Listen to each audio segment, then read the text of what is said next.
same varieties in different ways that they had tested. So not only is it unstable and changing, it's not even uniform in the way it's changing. This is incredibly dangerous. Nutrient deficiencies due to Codex's planned vitamin and mineral ban will cause billions of preventable diseases. Both of these will ultimately lead to billions of deaths. The question is then, how do they do it? How in the world are they getting this agenda from the international level down to the local level? Well, they've got a plan for that too. Now, on the environmental side, there's probably a number of different plans, but from the environmental side, you have an organization called the IUCN, the International Union for the Conservation of Nature. Been in existence since the United Nations was created. It's not part of the United Nations Charter. It's a scientific advisor to the United Nations. But through the IUCN, such programs as ecosystem management, American Heritage Rivers, the Clean Water Initiative, the Endangered Species Act, and all the rules and regulations of the EPA, U.S. Fish and Wildlife Service, the U.S. Forest Service, the U.S. Park Service, and so forth. They also discuss property rights in this particular document. They say that property rights are not absolute, they're not unchanging, they're not inalienable like our Constitution and the Declaration of Independence of the states. Rather, they are a complex, dynamic, and shifting relationship between two or more parties over space or time. In a biocentric approach, says the IUCN, the rights of nature are defended first and foremost on the grounds of the intrinsic value of animals, plants, rivers, mountains, and ecosystems, rather than simply on the basis of the utilitarian value or benefit to human beings. In other words, nature comes first. Nature's needs comes before man's needs. In a religious context, it's called pantheism, the belief that nature is God. It goes on to say, even worse, people are then members of a community of beings, like human beings, living and non-living. So a rock is now elevated up to the status of a human being, and they are both equal in the eyes of this belief system. It's not hard to imagine that if you believe that humans are the cause of all of Earth's problems, that we're overpopulated. They give two solutions, and only two, to this problem. The first is that it's estimated that an agricultural world in which most human beings are peasants should be able to support 5 to 7 billion people. Well, folks, we have 6 billion people right now. That means all of us in this room, or nearly all of us in this room, are going to have to become agrarian peasants if we use this solution. In contrast, they go on to say a reasonable estimate for an industrialized world society at the present North American material standard of living would be 1 billion people. So if we wanted to maintain our current standard of living, we would have to reduce the Earth's human population by somewhere around 70%. In 1970, just 3 years after the publication of the Iron Mountain Report, which calls for, if we're going to create a world government, we can no longer use war as a mechanism to cause fear amongst populations and therefore allow us to control the behavior of populations through fear.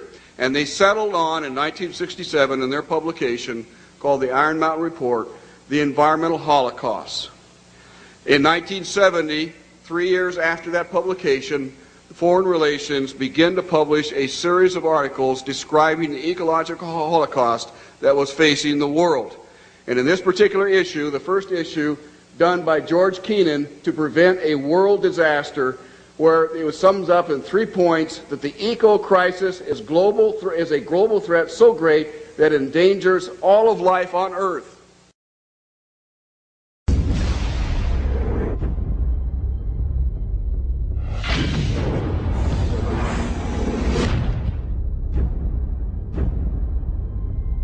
If you look at the 10 hottest years ever measured, they've all occurred in the last 14 years. And the hottest of all was 2005. We are causing global warming. This is really not a political issue so much as a moral issue. Temperature increases are taking place all over the world, And that's causing stronger storms. is it possible that we should prepare against other threats besides terrorists? the Arctic is experiencing faster melting. If this were to go, sea level worldwide would go up 20 feet. This is what would happen in Florida. Around Shanghai, home to 40 million people. The area around Calcutta, 60 million. Here's Manhattan. The World Trade Center Memorial would be underwater. Think of the impact of a couple 100,000 refugees, and then imagine 100 million. Those who deny global warming are just flat out wrong. Ellen Goodman from the Boston Globe wrote, "Let's just say that global warming deniers are now on par with Holocaust deniers." Scientists silenced for questioning the threat of global warming. I know that I've had several friends who have essentially been told that if you speak out on climate change, you must do so as an independent citizen. If you do so through our organization or through our institution, you will essentially be fired. Once you realize how many holes there are in the consensus solution, you may begin to open up your mind to the other side of the global warming debate as a whole. The only consensus I'm aware of is that it's warm in the last century. They completely ignore the fact that there's this thing called the Oregon Petition that was signed by 19,000 professionals and scientists who don't agree with the idea that we are causing climate change.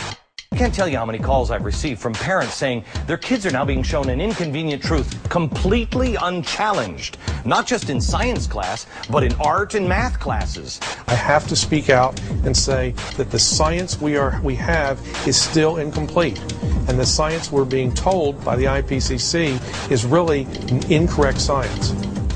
Global warming paradoxically causes not only more flooding, but also more drought. Big hurricanes, tornadoes, fearsome diseases, polio, tuberculosis, West Nile virus, avian flu, SARS, polar bears that have actually drowned, mosquitoes, caterpillars, communism, it's slavery, global warming, global warming, global warming.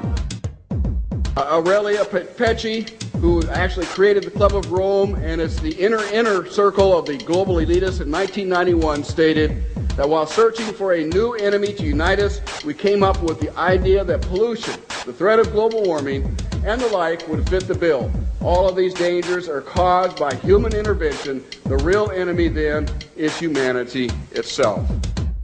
To put this to you bluntly, global warming is a complete fallacy. Al Gore received the Grammy and the Nobel Peace Prize for a film that is filled with holes and mistruths. Ice cores taken 2,000 meters below the surface have enabled us to look at the last 160,000 years.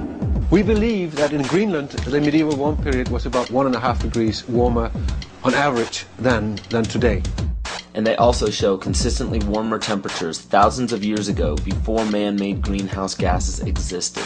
Approach our time, we can see that in the period between 4,000 years ago and back to the period 2,000 years ago, which is actually the Roman age, the temperatures have been decreasing in Greenland by 2.5 degrees.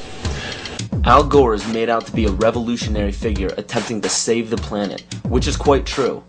He just doesn't mention the fact that saving the Earth doesn't involve you. According to his agenda, it will result in massive land repossession and extreme limitations on food and water and fossil fuels for the public. And please note that Al Gore is a sustainable developer. The global warming lie is very popular today because it receives major media coverage and has an attractively titled goal of saving the planet. But how does this tie in with Agenda 21? The result of the 1992 Earth Summit Conference in Rio de Janeiro was the Kyoto Treaty. The Kyoto Treaty states that every country must drastically reduce the use of fossil fuels by mandate of the United Nations. Concentrations of greenhouse gases in the atmosphere are at their highest levels in more than 200,000 years. If the trend does not change, scientists expect the seas to rise 2 feet or more over the next century. Island chains such as the Maldives will disappear from the map unless we reverse the predictions. Thank you very much. And as of June 2007, 172 nations and other government entities have ratified the treaty. And if you were wondering how this ties into putting the Earth's priority above human survival in accordance with pagan beliefs, every country's deadline for the implementation of Agenda 21 and the Kyoto Treaty is in 2012.